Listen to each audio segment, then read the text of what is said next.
اپنے لشکر کے ساتھ یہاں قیام نہیں کرنا تو کم از کم آپ دونوں میرے ساتھ چلیں اور شام کا کھانا آپ میرے ساتھ کھانے کے بعد آپ رخصت ہونا چاہیں تو میں آپ کو یقین دلاتا ہوں میں آپ کی راہ نہیں روکوں گا۔ ہشام کی اس پیشکش پر تھوڑی دیر کے لیے احمد بن سعید کی گردن جھک گئی تھی، پھر اس نے معنی خیز انداز میں کراکوش کی طرف دیکھا۔ دونوں ہی آنکھوں میں کوئی اشارہ ہوا۔ احمد بن سعید کے چہرے پر مسکراہٹ نمودار ہوئی، پھر اس نے ہشام بن ادریس کی طرف دیکھتے ہوئے کہنا شروع کیا، سن ابن ادریس، جو کچھ کہنے والا ہوں برا نہیں ماننا، ہو سکتا ہے وہ تمہاری توقع کے خلاف ہو۔ ہشام بن ادریس فوراً احمد بن سعید کی بات کاٹتے ہوئے بول پڑا، یا امیر، خدا کے لیے انکار مت کیجیے گا، اس سے میرا ہی نہیں بلکہ میرے اہل خانہ کا بھی دل دکھے گا۔ احمد بن سعید نے کچھ سوچا، پھر وہ دوبارہ بول پڑا، ابن ادریس، تمہاری آمد سے پہلے ہی میں اپنے لشکر کو کوچ کا حکم دینے والا تھا۔ میں یہاں رکنا چاہتا ہوں، نہ قیام کرنا چاہتا ہوں، اس لیے کہ صرف ایک منزل پیچھے میں اپنے لشکر کو آرام کرنے اور سستانے کا موقع فراہم کر چکا ہوں۔ یہاں میں صرف اسے رکا ہوں کہ جو لشکر مجھے اندلس کے والی ابو یحییٰ نے مہیا کیا تھا اسے واپس کرتبہ جانا تھا، اور میں لشکر کے اسی حصے کے ساتھ الوداع کہنے کے لیے رکا ہوں۔ اب میں یہاں سے کوچ کروں گا، میرے راہبر، میرے رہنما میرے ساتھ ہیں۔ اشبیلیہ سے میں سیدھا مغرب کی طرف رخ کروں گا، باجہ شہر کے نواب میں امیر یعقوب المنصور سے جا ملوں گا۔ ابن ادریس، یوں جانو جس ضیافت کا تم اہتمام کر رہے ہو وہ ضیافت میرے اور کراکوش کے لیے ہو چکی ہے۔ ہشام بن ادریس، جس اپنائیت کا اظہار تم نے کیا ہے اس کے لیے میں اور کراکوش دونوں تمہارے اور تمہارے اہل خانہ کا انتہا درجے کے شکر گزار ہے۔ جاؤ، واپس گھر جاؤ، اپنے محترم باپ، اپنے چچا اور اپنے دوسرے افراد سے میرا شکریہ ادا کرنا، انہیں کہنا مجھے یہاں سے کوچ کرنے کی جلدی ہے۔ اگر ایسا نہ ہوتا تو میں یقیناً ان کی ضیافت کو قبول کرتا، بلکہ آپ لوگوں کے ہاں قیام کرنے میں فخر محسوس کرتا۔ میرے عزیز، تم جانتے ہو اندلس میں حالات ان دنوں انتہا درجے کے پراگندہ ہیں۔ شمالی اندلس کا حکمران الفانسو پرتگال کا بادشاہ سینکو کسی وقت بھی اپنے لشکر کو لے کر اور متحد ہو کر مسلمانوں کے خلاف اٹھ کھڑے ہو سکتے ہیں۔ ایسی صورت میں جا بجا ہمارے لیے دشواریاں اٹھ کھڑی ہوں گی۔ تمہارے علم میں یہ بات بھی ہوگی کہ امیر یعقوب نے اپنے لشکر کے ساتھ اندلس میں داخل ہو چکے ہیں۔ وہ کیا لاہ عمل اختیار کرنا چاہتے ہیں اس کا مجھے ابھی تک پتہ نہیں۔ ہاں، مجھے یہ اطلاع مل چکی ہے کہ مجھے باجا میں جا کر ان سے ملنا ہے، اس لیے کہ پرتگال کے ایک شہر شترین پر حملہ ور ہونا چاہتے ہیں۔ اس شہر پر وہ کیوں حملہ ور ہونا چاہتے ہیں میں یہ نہیں جانتا، اس کی مجھے وجہ بتائی گئی ہے۔ بہرحال ہم اس شہر پر حملہ ور ہوں گے۔ پرتگال کا بادشاہ سینکو اور شمالی اندلس کا بادشاہ الفانسو خاموش نہیں بیٹھیں گے، ہمارے خلاف ضرور حرکت میں آئیں گے، بلکہ اندلس کے دیگر عیسائی قوتوں کے علاوہ برقے کلیسا اور ٹیمپلوں کے سردار کاریون کی بھی قوت اپنے حق میں استعمال کریں گے۔ ان حالات میں میرے عزیز، میں وقت ضائع نہیں کرنا چاہتا۔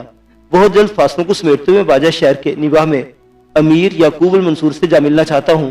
میں ایک بار پھر معذرت خواہ ہوں کہ میں تمہارے یہاں قیام نہ کر سکوں گا، تمہارے یہاں کی ضیافت سے لطف اندوز نہ ہو سکوں گا۔ احمد بن سعید خاموش ہوا تو تھوڑی دیر تک ہشام بن ادریس خاموش رہ کر سوچتا رہا، پھر وہ بول اٹھا، یا امیر، میں آپ کی مجبوریوں کو سمجھتا ہوں، میں زبردستی نہیں کروں گا، نہ ہی آپ پر دباؤ ڈالوں گا۔ آپ سے گزارش کروں گا کہ آپ تھوڑی دیر رکے تو میں اپنے والد محترم کو بلا لاؤں، اور میرے چچا آپ سے ملاقات کرنے کے خواہش مند ہے۔ آپ ان سے ملاقات کرنے کے بعد یہاں سے کوچ کر جائیں گے تو ہمیں آپ سے کوئی گلہ شکوہ نہیں رہے گا۔ جواب میں احمد بن سعید مسکراتے پھر کہنے لگا، میں یہی کھڑا ہوں، جب تک تم اپنے والد محترم اور ہم کو لے کر نہیں آتے میں کوچ نہیں کروں گا۔ جاؤ اور وقت ضائع مت کرنا۔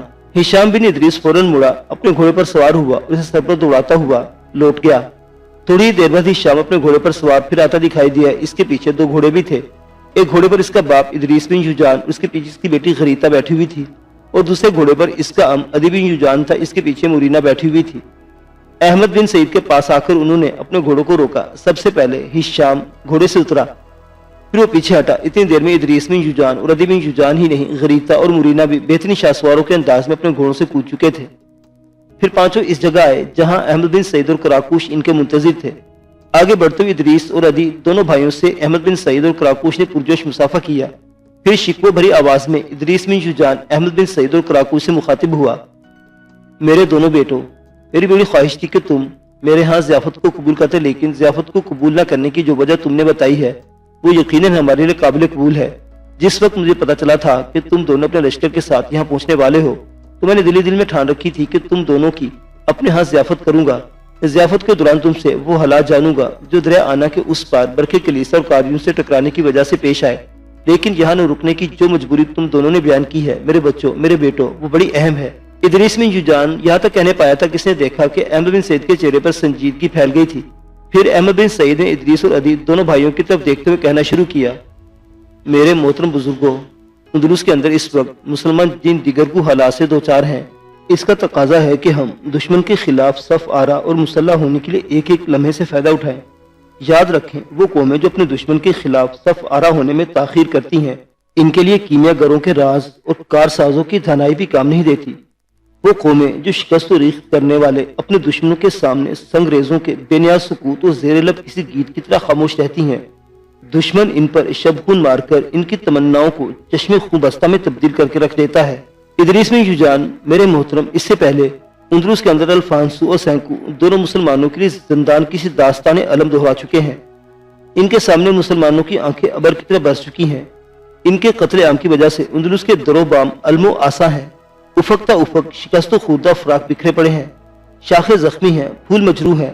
یاد رکھیے، اب بھی اگر ہم متحد ہو کر موجے تلاطم کے شور کی طرح الفانسو سینکو کے سامنے نہ آئے تو یاد رکھیے گا، یہ شوریدہ سر زمانہ ہماری حالت ایسی کرے گا جیسے ساحل سے دور سمندر میں افسردہ سامہ لہریں اپنے آپ کو ختم کر کے رہ جاتی ہیں۔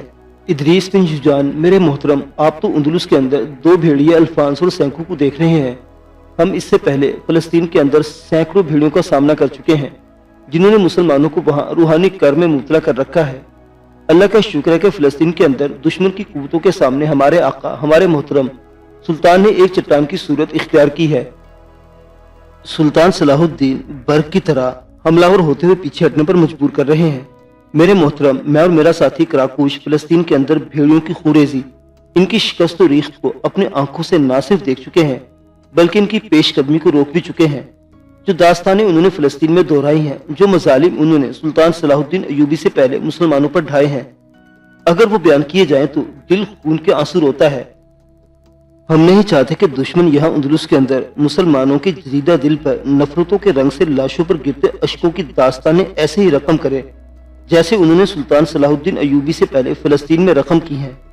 میرے محترم، اسی بنا پر میں راستے میں کہیں بھی نہ رکنا چاہتا ہوں، نہ قیام کرنا چاہتا ہوں۔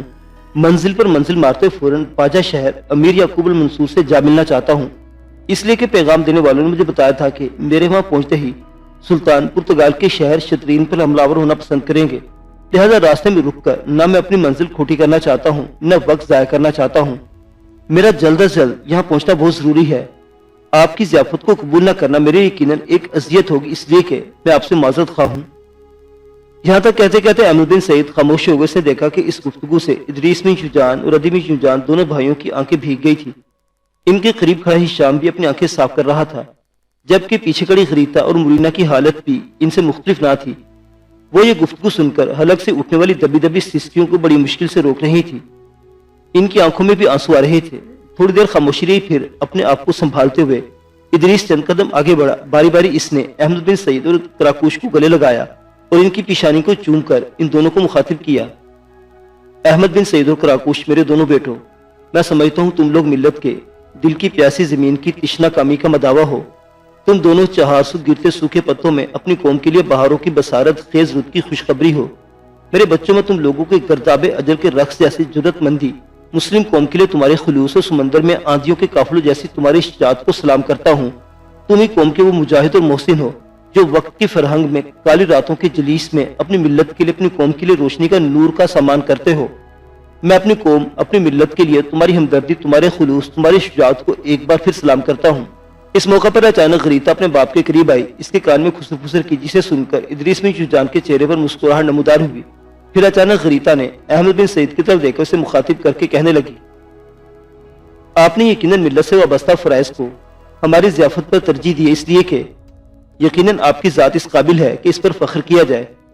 سنا قوم کے مجاہد، میری ملت کے نایاب محسن، ہم اس بات کا دکھ نہیں کہ آپ نے ہماری ضیافت میں حصہ نہیں لیا، بلکہ خوشی ہے کہ آپ ملت کے کاموں کو ہر چیز پر ترجیح دے رہے ہیں۔ یہاں سے کوچ کرنے سے پہلے ہمارے ساتھ آپ ایک وعدہ کیجئے کہ جب آپ اس جنگ سے فارغ ہوں گے تو ہمارے ہاں ضرور آئیں گے۔ مجھے امید ہے کہ آپ ہمیں مایوس نہیں کریں گے۔ احمد بن سعید نے بڑے غور سے غریتا کی طرف دیکھا۔ اس موقع پر غریتا کے چہرے پر ان گنت پیغامات تھے۔ اس کی آنکھوں میں محبت، چاہت، خلوص کے پھول کھلے ہوئے تھے۔ تھوڑی دیر تک احمد بن سعید اسے دیکھتا رہا۔ اس کے اس طرح دیکھنے پر غریتا شرما گئی تھی، اس کی گردن جھک گئی تھی۔ پھر احمد بن سعید بول پڑا، اے بنت ادریس، جس خلوص سے تو نے گفتگو کی ہے میں اس خلوص کو بھی سلام پیش کرتا ہوں۔ میں تمہارے ساتھ وعدہ کرتا ہوں کہ جنگوں سے فارغ ہونے کے بعد میں تمہارے ہاں ضرور آؤں گا۔ کراکوش میرے ساتھ ہوگا، اور ہم خود آپ سے کہیں گے کہ آپ ہماری ضیافت کریں، لیکن ایسا اس وقت کریں گے جب دشمن کو ہم شکست دینے کے بعد فارغ ہوں گے۔ اے بنت ادریس، اندلس کے اندر قوم کی بہتری کے لیے جو کام ہمیں سونپے جا رہے ہیں، ایسے کاموں کے مواقع بار بار نہیں ملتے۔ یہ وہ سنہری مواقع ہیں جن پر خون کا آخری قطرہ تک بہا سکتا ہوں۔ جو قومیں ضرورت کے ایسے وقت خاموش رہ جاتی ہیں، اپنے مستقبل کو یقیناً خون آلودہ کر لیتی ہیں، اور ہم اپنی ملت پر ایسا وقت نہیں لانا چاہتے۔ احمد بن سعید خاموش ہو گیا تھا، اس لیے کہ غریتا پیچھے ہٹی تھی۔ اس نے مرینا کی طرف اشارہ کیا۔ مرینا بھی اسی کے ساتھ ان گھوڑوں کی طرف گئی جن پر وہ سوار تھی۔ گھوڑوں کی خرجینوں میں انہوں نے کچھ سامان نکالا، پھر قریب آ کر غرنیتا نے احمد بن سعید کو مخاطب کیا۔ میں اور میری امزاد مرینا نے کھانے پینے کا کچھ سامان اور پھل تیار کیے تھے، اگر آپ برا نہ مانے تو یہ سامان ہم آپ کے گھوڑوں کی خرجینوں میں ڈال دیں۔ احمد بن سعید منہ سے کچھ نہ بولا، تاہم اس نے مسکراتے ہوئے گردن ہلا دی تھی، جس سے غریتا اور مرینا دونوں خوش ہو گئی تھی۔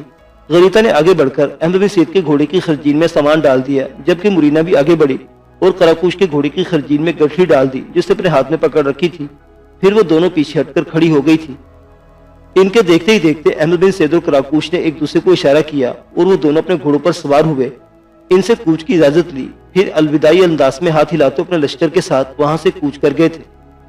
معزز سامعین حضرات، مسلمانوں کے عروج و زوال کی یہ داستان ابھی جاری ہے۔ بقیہ واقعات اگلی قسط میں۔ دیکھتے رہیے اردو کلاسک۔ اللہ حافظ۔